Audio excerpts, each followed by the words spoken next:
any tips on how to play by ear? Can you also do video about tone deaf? Thank you. Okay, so sa playing by ear, wala naman sikreto doon. Ang kailangan mo doon, tinatawag nating fingerboard mastery. So, ano ba ibig sabihin nun? Dapat mastered mo yung fingerboard mo, no? So, kung di ka marunong magbasa ng nota, kailangan pag narinig mo, alam mo kung saan siya tutugtugin sa violin mo or sa fingerboard ng violin mo. Alam nung daliri mo saan siya pupunta. Yun ang playing by ear, no? Ngayon, matitrain yun through ear training. And yung pagiging tone deaf naman, I think it's just a matter of awareness, no?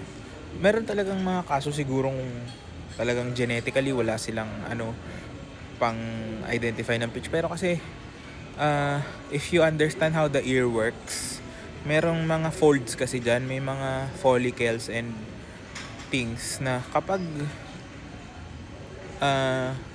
tumunog, siya yung nagre-react. So hindi natin pwedeng sabihin hindi niya alam, kasi alam ng katawan niya yun. It's the same with understanding yung tone. Kunwari, kilala mo yung boses ng nanay mo, kilala mo yung boses ng tatay mo, ng kapatid mo, ng mga kamag-anak mo, 'di ba? Ng mga kaibigan mo. So, kung alam mo yung boses na yon, nakakapag-identify ka ng pitch, no? Baka hindi ka lang aware, no? Kung yun yan, sabi nga tone deaf, ganyan. So, kung kaya mo mag-identify ng boses, I think you can identify pitch.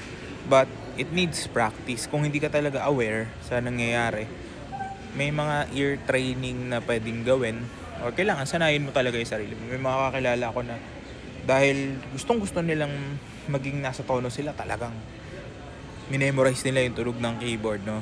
Yung mga ganun, kaya naman siyang gawin, but it all boils down to listening. Kailangan marunong kang makinig kung ano yung dapat na pakinggan, no? So yun lang, good luck.